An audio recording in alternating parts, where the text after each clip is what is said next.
Boa noite, meu nome é Roberto, sou trabalhador do Centro Espírita Humildade de Fé. Vamos realizar uma palestra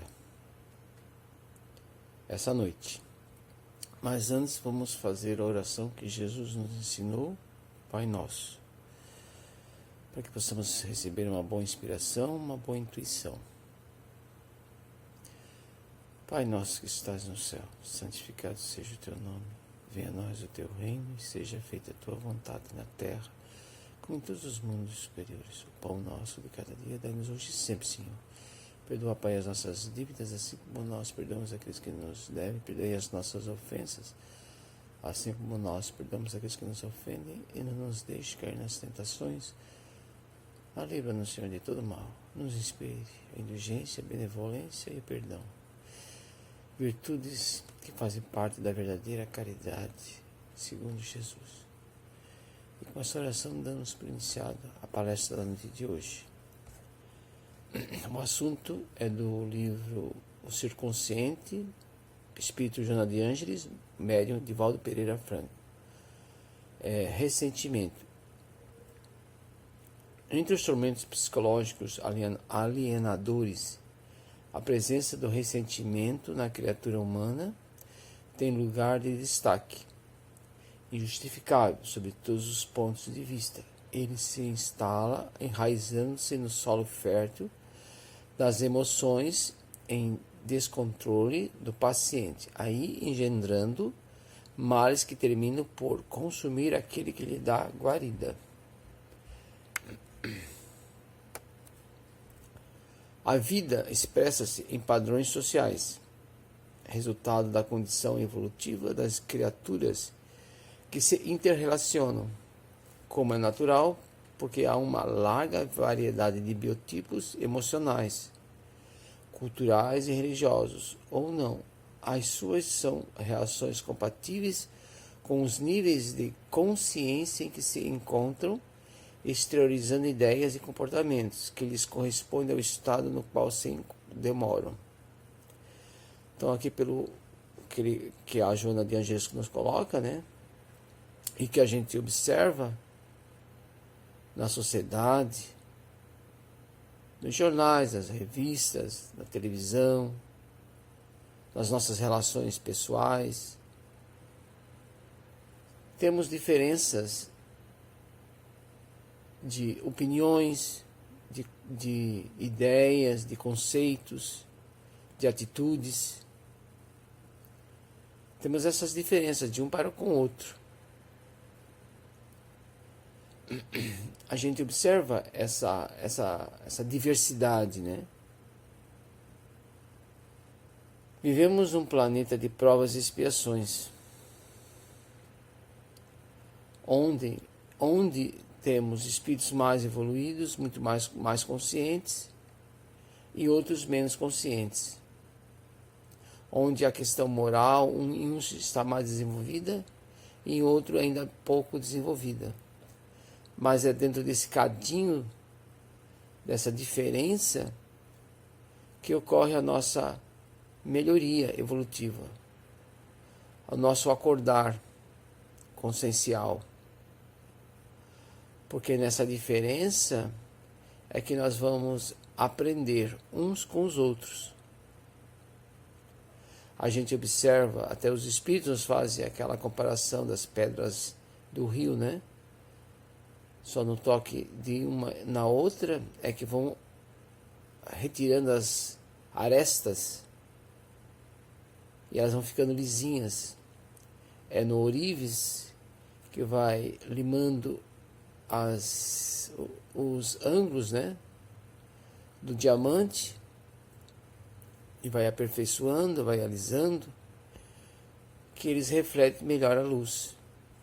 Da mesma forma somos nós. Então temos nesse nosso cadinho do dia a dia essa nossa diferença, porque a maioria de nós é de espírito imperfeito, onde os vícios do orgulho, da vaidade, do egoísmo, do ressentimento sobrepujam as virtudes da caridade, da humildade. Então essas diferenças, e é nesse embate que nós temos no dia a dia, é que faz com que nós começamos a tomar ciência de quem somos. E quanto mais nós formos humildes em relação ao que às nossas reações, porque é nesse interrelacionamento, nessas relações, é que nós começamos a descobrir quem somos nós e o próximo. O próximo, aquele que está à nossa volta, não nos cabe interferir nas suas reações, no seu modo de pensar, porque todos nós temos o livre-arbítrio. Mas nós, sim, nós temos o dever de nos melhorar, de nos aperfeiçoar. É nessa relação que a gente percebe essa nossa diferença. E quanto nós realmente estamos humildes, quando nós somos egoístas, orgulhosos, vaidosos ou caridosos. Quanto nós temos de virtudes e quanto nós temos de vícios. Mas não devemos nos gabar pelas virtudes que temos, nem nos menosprezar, nos sentirmos menores, nos frustrar pelos vícios que ainda temos. Porque somos espíritos imperfeitos, então os vícios em nós ainda são muito fortes, são muito atuantes. Então essas diferenças de biotipos emocionais, como ela coloca aqui, né? Estamos no dia a dia nos enfrentando. Vamos ver mais alguma coisa que ela coloca mais para frente nesse texto.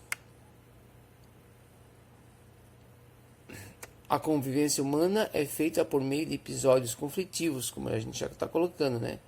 Por falta de maturação geral que favoreça o entendimento e a transação psicológica em termos de bem-estar para todos os parceiros, predominando a natureza animal.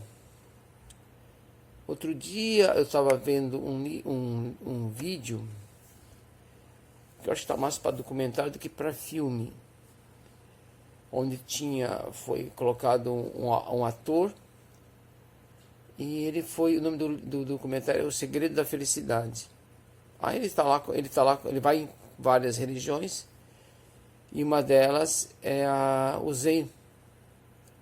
Aí o cara coloca, a pessoa lá, a pessoa que é responsável, colocou até, né, um exemplo, né, da nossa natureza animal ainda, né? Nosso ego. Ele coloca, por exemplo, tem um símbolo de um boi com alguém em cima, sentado, tocando uma flauta e lendo um livro. Aí ele coloca que é a nossa natureza, é nós, é o eu, nós espíritos controlando a nossa natureza animal. Ele coloca assim, sentar no dorso do touro e soltar a rédea e ler ao mesmo tempo os aforismos. Significa no nosso controle sobre a nossa natureza animal. Então é sobre isso que a Joana de Ângeles coloca, né? O predomínio da natureza animal em nós ainda, né? Em detrimento dos valores espirituais e éticos. A competição e o atrevimento armam ciladas, nas quais tombam os temperamentos mais confiantes e ingênuos, que se deixam logo após mortificar. Descumprindo-se em logro, acreditando-se traído, o companheiro vitimado recorre ao ego, equipa-se de ressentimento, instalando nos painéis da emotividade cargas violentas, que terminarão por desarmonizar-lhe os delicados equipamentos e se refletirão na conduta mental e moral. Então são às vezes, aqueles agrupamentos, né, que se formam por um interesse mútuo, ou pessoal, ou mútuo, ou em conjunto, né? Só que com o passar do tempo, eles começam a ter as diferenças como a gente já colocou lá no início, nós temos diferenças. Principalmente a questão moral, né? Às vezes aquele que quer passar por cima do outro, enganar. Então a outra pessoa se sente vitimada. E entra no sentimento, aí entra começa a ter essa emoção do ressentimento, né? Porque se sente vítima daquela pessoa. E às vezes uma pessoa que é muito, ela gosta. E ela fica ressentida. Porque muitas vezes são pessoas, quando elas fazem os agrupamentos, são pessoas que se gostam. E às vezes a pessoa, dependendo do outro, ele se sente... Se começa a fazer coisas que vão ao contrário à boa conduta, aos interesses do grupo, as pessoas começam a se sentir ressentidas, né? A se sentir traídos, vítimas. Mas dentro do Espiritismo a gente sabe que não existem vítimas, né? O Espiritismo nos ensina através da reencarnação que somos herdeiros de nós mesmos. Então, muitas dessas experiências que passamos, muitos dos agrupamentos que entramos, eles vêm em decorrência desse passado nosso, aonde temos que recuperar. A nossa família atual, nossos amigos, muitas vezes, as pessoas que estão à nossa volta, muitas vezes são pessoas que nós já encontramos em encarnações passadas e que nessa encarnação estamos, por uma necessidade da lei de Deus, das leis de Deus, de justiça, amor e caridade, recuperar este passado. Então eles vêm formar grupos familiares ou grupos de trabalho, grupos sociais, mas com esse fim.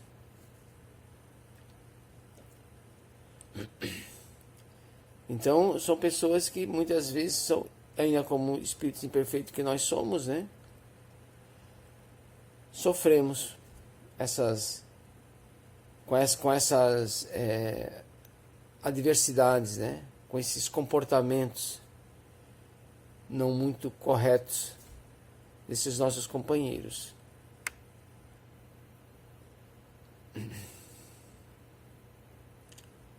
Ela coloca aqui: o ressentimento, por caracterizar-se como expressão de inferioridade, anela pelo desforço ou vingança, né? Consciente ou não, trabalhando por sobrepor o ego ferido ao conceito daquele que o desconsiderou. No importante capítulo da saúde mental, indispensável ao equilíbrio integral, o ressentimento pode ser comparado à ferrugem nas peças da sensibilidade, transferindo-se para a organização somática, refletindo-se como distúrbios gástricos e intestinais, de demoradas consequências, gastrites e diarreias inexplicáveis. Procede dos tóxicos exalados pelo ressentimento, que deve ser banido das paisagens morais da vida. Então a gente vê aqui que o ressentimento, além de fazer mal para o outro, porque nós criamos energias, fluidos, né, no ambiente, e aqueles a qual a gente se direciona. E para nós também, porque a gente está alterando os fluidos que estão à nossa volta. Estamos alterando os fluidos que formam o nosso corpo físico, que formam o nosso corpo perispiritual. Né? A gente sabe que a homeopatia, ela trabalha com essa questão do energético para o físico, né?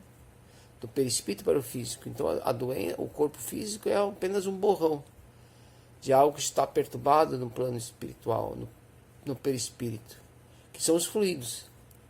À nossa volta, estamos mergulhados em fluidos. E o nosso pensamento, o nosso sentimento interfere nesses fluidos, alteram eles. Eles ficam tóxicos, né? A gente sabe que no plano físico, as substâncias, as diferenças delas, apenas de elétrons, de camadas de elétrons. De uma substância simples, como a água, pode tornar, acrescentando o oxigênio a mais, o hidrogênio a mais, e já torna-se uma substância tóxica. No plano espiritual é a mesma forma. Conforme nós pensamos e sentimos, as energias do nosso corpo físico, os fluidos, eles se alteram. Eles tornam-se tóxicos e vão somatizar as doenças. Muitas das doenças que nós temos no nosso corpo físico, ela vem em decorrência nossos pensamentos e sentimentos. O ressentimento é uma das causas que os espíritos nos colocam do câncer. O câncer é causado, os tumores, né, são causados muitas vezes pelos ressentimentos, por essas emoções desequilibradas, né, que vão irradiar para o corpo físico. E aí, como ela coloca aqui, né, as gastrites, diarreias, né, gripes, viroses, infecções, a gente pode colocar tudo causado por esse descompasso energético de uma emoção desequilibrada. Porque as emoções, elas refletem no corpo físico. Isso a ciência comprova hoje, né? O teu pensamento, a tua emoção, tu podes muitas vezes fazer a leitura da emoção de uma pessoa só pelo seu posicionamento físico. Sua forma de falar, a sua mão, os seus gestos. Você percebe o outro que muitas vezes está a sua questão emocional, né? E isso vem interferir no corpo físico. Então, é importante nós termos isso na consciência, né? Temos que exercitar as virtudes em nós. As virtudes nos trazem saúde. Os vícios nos trazem a doença. Quanto mais nós estimularmos os vícios, mais nós seremos seres doentes. Quanto mais nós estimularmos as virtudes, porque elas nos dão equilíbrio, mais teremos saúde física, teremos saúde perispiritual. Não existe espírito sem perispírito. Então, no plano espírito, quando desencarnarmos, quando esse corpo ele perecer, ficaremos com perispírito. E essa doença, se nós não conseguirmos equilibrar essas emoções, esses pensamentos, essas emoções desequilibradas, ela continuará em nós, não mais refletindo no corpo físico, mas no perispírito. E numa próxima encarnação poderemos vir com essa doença, com essa energia, né? Que ela continua em nós. Mudamos de corpo físico, mas aquela emoção não trabalhada, não recuperada, não harmonizada, continua em nós. Então reencarnamos e muitas das doenças que temos na atualidade são aquelas emoções que nós não... ressentimentos, irritações, né? Que nós não resolvemos em encarnações passadas, aquelas relações mal resolvidas, né? Que nós tivemos em encarnações passadas, elas continuam nessa encarnação. Elas vêm aparecer. Por isso que lá no Evangelho segundo o Espiritismo, no capítulo 5, Bem-aventurados os aflitos, tem as causas atuais e passadas das nossas aflições. Então, uma encarnação, nós somos herdeiros de nós mesmos, né? Então nós podemos ver mais para frente aqui, quando o ressentimento exterioriza as suas manifestações, deve ser combatido mental e racionalmente, eliminando a ingerência do ego ferido ensejando a libertação do eu profundo, que é nós, nosso eu, né? Nós espíritos, nossa parte divina, né? Deus é a inteligência suprema, a causa primária de todas as coisas, é o nosso Pai, nosso Criador. Deus, dentro da sua perfeição, que é infinita, todos os seus atributos são infinitos, não cria nada errado, nada imperfeito, tudo é perfeito. Então em nós está a perfeição. Então esse eu que ela cita, o eu profundo, é esse eu perfeito que está em nós, né? Platão falava da imagem perfeita, né? Que existe essa imagem da perfeição.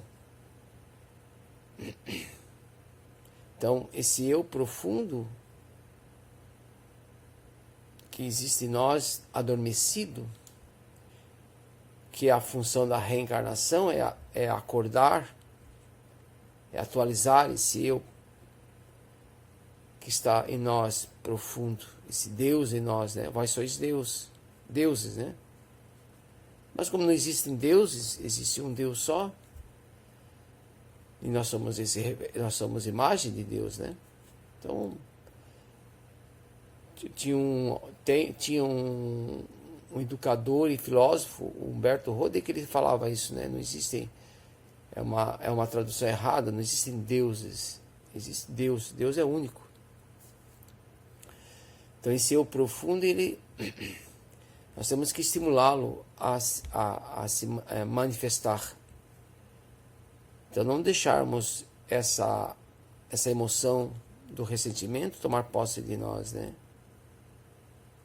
O indivíduo, através da reflexão e do autoencontro, deve preocupar-se com o desvelamento do si, identificando os valores relevantes e os perniciosos, sem conflitos, sem escamoteamento, trabalhando aqueles que são perturbadores, de modo a não facultar ao ego doentio o apoio psicológico neles.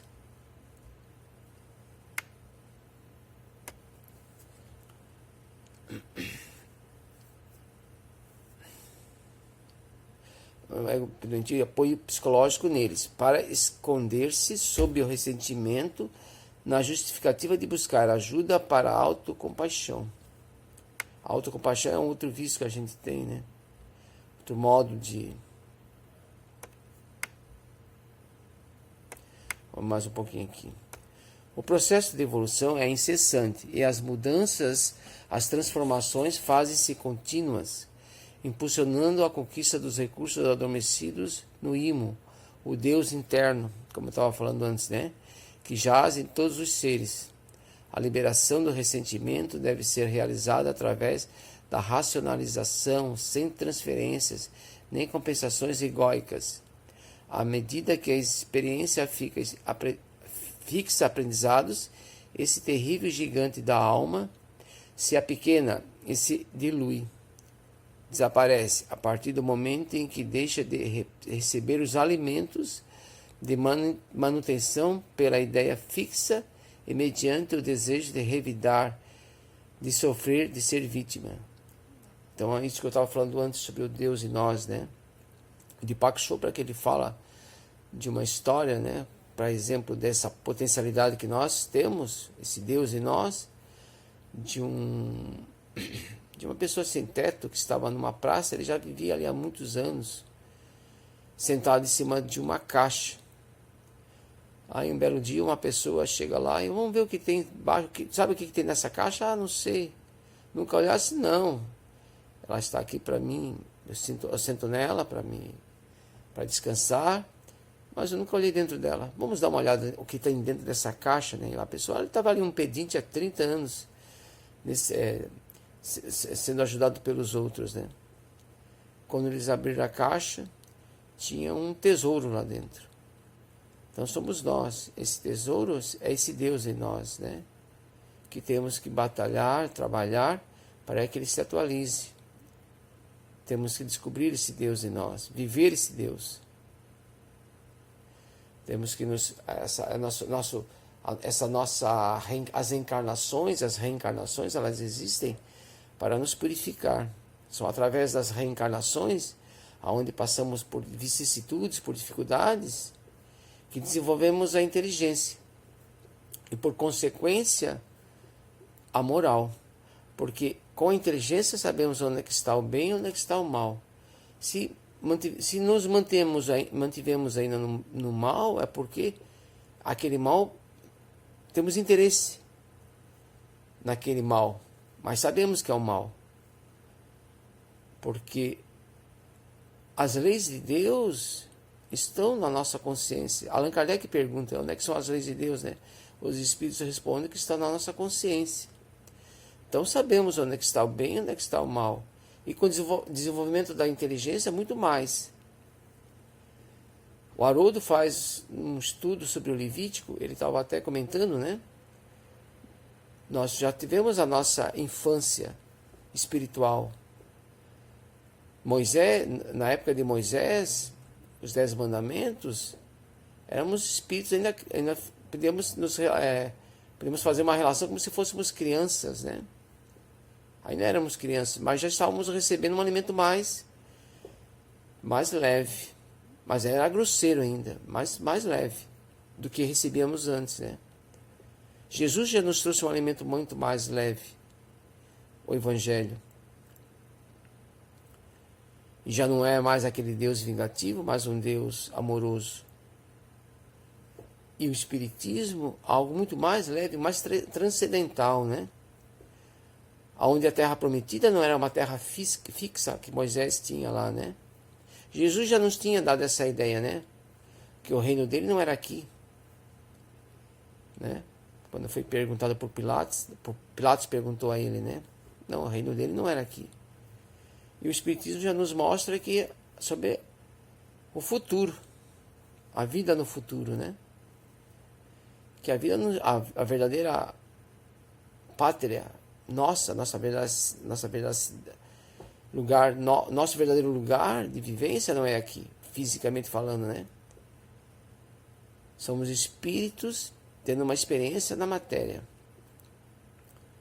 Não somos um corpo físico tendo experiências espirituais. Ao contrário, né?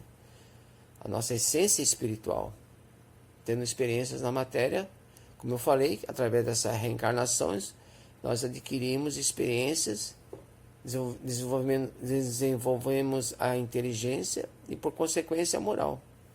Porque sabemos onde está o bem e onde está o mal. A gente pode ver mais alguma coisa para frente no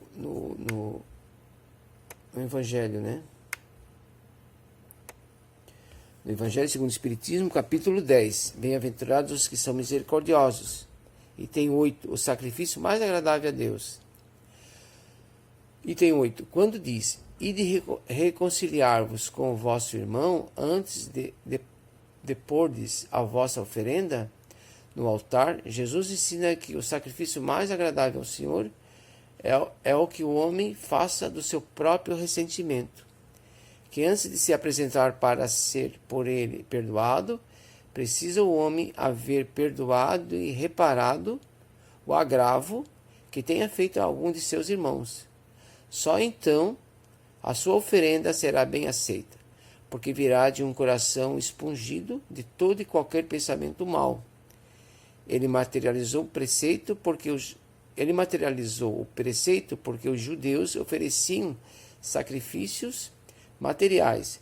Cumpria-lhe conformar suas palavras aos usos ainda em voga. O cristão não oferece dons materiais, pois que espiritualizou o sacrifício. Com isso, porém, o preceito ainda mais força ganha. Ele oferece a sua alma a Deus, e essa alma tem de ser purificada. Entrando no templo do Senhor, deve ele deixar fora todo sentimento de ódio e de animosidade, todo mau pensamento contra seu irmão. Só então os anjos levarão sua prece aos pés do Eterno. Eis aí o que ensina Jesus por essas palavras. Deixai a vossa oferenda junto ao altar e de primeiro reconciliar-vos com o vosso irmão, se quiserdes ser agradável ao Senhor. O verdadeiro sacrifício não é o sacrifício físico, né, das oferendas, mas hoje o Espiritismo nos ensina que é o verdadeiro silício, né? É o nosso egoísmo, é deixar dele nos atuar sobre nós, né? Sermos caridosos, sermos mais humildes. Esse é o verdadeiro sacrifício, né? Não mais sacrifícios físicos, cereais ou animais, como eu estava colocando até na época de Moisés, né? Ainda tínhamos a ideia, temos o nível de crianças, né? Podemos nos aparentar a crianças, porque a nossa compreensão espiritual era pouca ainda. Então os sacrifícios físicos elas têm um valor. Jesus já nos ensinou outro, muito mais leve, né? Tanto que ele combateu os sacrifícios no templo. Então, até o momento ele aceitou, mas depois ele já estava questionando e criticando esses sacrifícios no templo, né? O sacrifício dele era outro, transcendental ao físico, que é o nosso verdadeiro, o mais agradável a Deus, né? O sacrifício mais agradável a Deus é esse, é a nossa questão moral, é nos aperfeiçoar, nos desenvolver moralmente. Essa é a nossa verdadeira tarefa enquanto estarmos encarnados. Esse é o verdadeiro silício, que é o mais agradável a Deus, né? É nos melhorar. Então a gente vai encerrar. Tinha mais alguma coisa a colocar aqui ainda? A gente vai botar mais uma coisa bem rapidinho. Na questão 292 do Livro dos Espíritos, né? Sobre essa questão do ressentimento em relação aos espíritos. Não em relação aos homens, mas aos espíritos. Na questão 292, Allan Kardec questiona: alimenta o ódio entre si os espíritos? Aí os espíritos respondem, né? Só entre os espíritos impuros há ódio. E são eles que insuflam nos homens as inimizades e as dissensões. Na questão 459 do Livro dos Espíritos, Allan Kardec questiona se nós éramos influenciados pelos espíritos. Aí os espíritos respondem: muito mais que vocês imaginam. Muitas vezes são eles que vos guiam, né? Então, tá aí a resposta, né? Então, mesmo depois de desencarnados, nós não mudamos a nossa questão moral, não viramos santos, né? Continuamos a ser aquele mesmo espírito enquanto encarnado. Mas espírito imperfeito ainda mantém-se no ódio muitas vezes, né? Na vingança, no ressentimento. E se eles podem manter esse ódio, essa energia ainda, né? Desequilibrada. Na questão 293. Conservarão ressentimento um do outro no mundo dos espíritos, dois seres que foram inimigos na Terra? Não. Essa questão 293. Conservarão ressentimento um do outro no mundo dos espíritos, dois seres que foram inimigos na Terra? Enquanto homens, eles tinham ressentimentos. Depois que desencarnaram, que eram espíritos, eles conservarão esse ressentimento? Aí os espíritos respondem: não. Compreenderão que era estúpido o ódio que se votavam mutuamente e pueriam o motivo que o inspirava. Apenas os espíritos imperfeitos conservam uma espécie de animosidade, enquanto não purificam. Se foi unicamente o interesse material que os inimizou, nisso não pensarão mais, por pouco desmaterializados que estejam. Não havendo entre eles antipatia e tendo deixado de existir a causa de suas desavenças, aproximam-se uns dos outros com prazer. Sucede como entre dois colegiais, que chegando à idade da razão, reconhecem a puerilidade de suas dissensões infantis e deixam de se mal querer. Questão 294. A lembrança dos atos maus que dois homens praticaram um contra o outro constitui obstáculo a que entre eles reine simpatias. Essa lembrança os induz a se afastarem um do outro. Então, ainda são espíritos, né? Se mantiveram, se causaram atos maus, né? Porque ainda somos espíritos imperfeitos. Espírito bom, espírito puro, não tem, nem pensa e nem faz atos maus. Só nós, espíritos imperfeitos, que fazemos atos maus. Então nós ainda podemos, no plano espiritual, manter essas animosidades, né? Então vamos só ler mais uma aqui. Questão 295. Que sentimento anima, depois da morte, aqueles a quem fizemos mal neste mundo?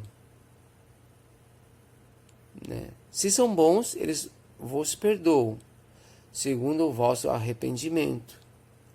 Se maus, é possível que guardem ressentimento do mal que lhes fizestes, e vos persigam até, às vezes, em outra existência. Deus pode permitir que assim seja por castigo.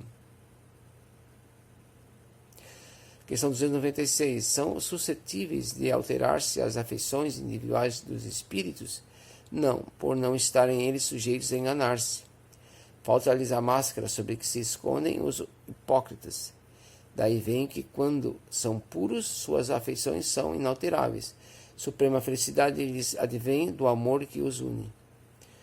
Então a gente vê que no plano espiritual, esse corpo físico, né, que nos tolhe muito do entendimento das coisas, da vida, no plano espiritual eles não tem, né?